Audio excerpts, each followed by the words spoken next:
The government agrees. You are the problem. Gun sales are spiking. Stores are running out of ammunition. Why? Because people don't trust their government. And the feeling seems to be mutual. Your government doesn't trust you either, at least not with owning a gun. It's not that the government is anti-gun. It's not. It purchases more guns and arms more people than any other group in America.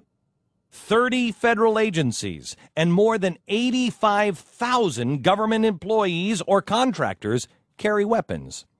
In comparison, the entire Canadian active duty army has fewer people carrying arms than our federal government's civilian agencies.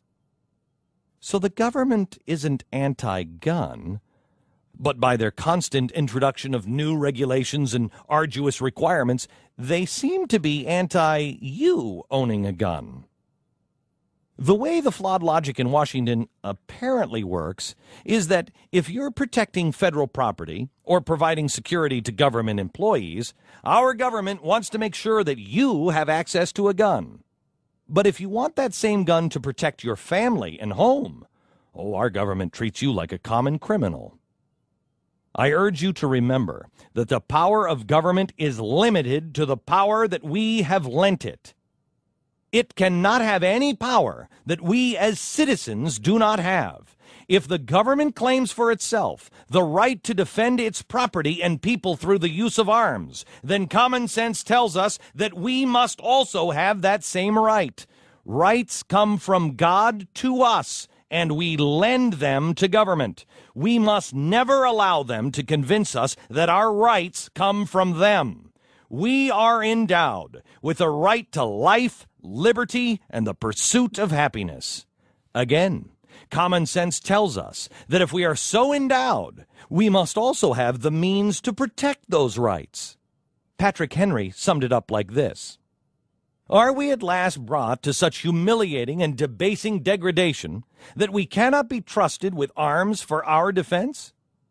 Where is the difference between having our arms in possession and under our direction and having them under the management of Congress? If our defense be the real object of having those arms, in whose hands can they be trusted with more propriety or equal safety to us as in our own hands? There are many in Washington and in academic circles who want to leave you defenseless. They seek to compel you to rely on a government for your own protection. They believe that our best defense against gun violence is to hope that the shooter will eventually run out of bullets. That sentiment is easily shared by those who have armed guards, send their children to private schools, and can afford to live in gated communities. Our Second Amendment rights will continue to be under constant yet subtle assault. After all, politicians know better than to target the Second Amendment directly. Founder George Mason identified this early on. When the resolution of enslaving America was formed in Great Britain, the British Parliament was advised by an artful man, who was the governor of Pennsylvania, to disarm the people, that it was the best and most effectual way to enslave them. But they should not do it openly, but weaken them and let them sink gradually. And that is exactly what is happening now. Consider what politicians have done or are doing in making getting, keeping, or learning about guns more difficult. In Washington, D.C., government officials will let you register handguns that are olive, drab green, dark earth, or black, but not two-tone black, because that color doesn't appear on the safe handgun roster. The city of Chicago requires you to re-register your gun every year, and if you do not comply, the gun is considered unregisterable, meaning that it can no longer be kept within the city limits. In New York City, obtaining a gun permit can take nearly a year and cost more than $500. Mountains of notarized paperwork must be meticulously filled out, including character references and driving records, and the applicant must undergo a personal interview with a police investigator. There are those that will naively insist that these smaller steps are necessary to promote the greater good, or that our government, although not perfect, would never intentionally hurt or imprison any of its own innocent citizens. They will concede that while such actions may have taken place after guns were taken away in Germany and the Soviet Union, such things could never happen here. When they say this, please remind them of three things. 1. Remind them of the victims of Presidential Executive Order 9066, which authorized the forcible relocation of 150,000 Japanese Americans from their homes to internment camps. This order, signed by President Franklin Roosevelt, a progressive, accepted the progressive argument that the greater good required the wholesale incarceration of Americans despite their constitutional rights to due process and private property. Many of these Japanese Americans never got their homes back or property returned. The only mistake these Japanese Americans made was that they believed in the rule of law and in the rights guaranteed by our Constitution. We take most of that for granted these days. But this black mark on our history proves that the state believes that our most basic rights can be suspended whenever it sees fit. We see this same progressive mindset today playing out in two key areas: eminent domain and privacy rights. Eminent domain. Nor shall private property be taken for public use without just compensation. Fifth Amendment, U.S. Constitution. Eminent domain is the power of the state to take private property for what is essentially the progressive idea of benefiting the greater good. Historically, government was severely restricted in its ability to take your home or land. They had to have public use for doing so, such as building a new highway.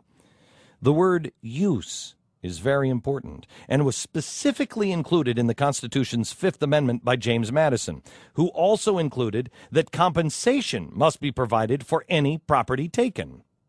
Why the word use? Well, it was a compromise.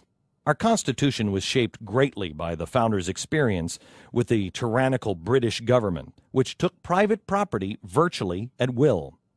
Madison wanted language that he hoped would prevent our government from eventually falling into that same trap, but he had to compromise, since some founders felt that public purpose, a term that would give the government far more power, was more appropriate. In retrospect, arguments over purpose versus use seem irrelevant, because the Supreme Court now has weighed in. In Kelo versus City of New London, they sanctioned the taking of private property even in cases where there was no direct public use. In the Kelo case, it meant allowing the city to seize private property and sell it to a developer solely for the public benefit of increasing the municipal tax rolls. But benefit does not equal use. A lot of things might benefit the greater good, such as seizing a part of town with the ugliest houses, demolishing them, and selling the land to a developer. But they're not of public use, so they're unconstitutional. Or at least they used to be.